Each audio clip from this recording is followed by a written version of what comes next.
Andito po tayo ngayon sa Santa Maria Goretti Parish at tayo nga ay magmimisa ngayon. Makikifiesta dahil ngayon ay araw ng kanyang kapistahan.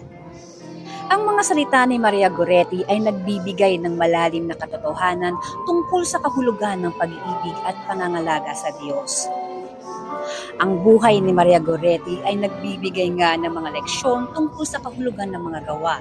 Ang kanyang pagpapatawad at pagdiriwang ay nagbibigay ng espiritual na kapayapaan at kaligtasan. Ang buhay ni Maria Goretti ay nagbibigay ng mga kahulugan tungkol sa kahulugan ng pag-ibig, pangangalaga sa Diyos at pagpapatawad.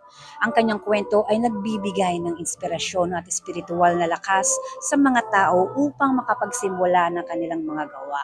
Ang pangalan ni Maria Goretti ay ginagamit bilang isang simbolo ng kabutihan, kaligtasan at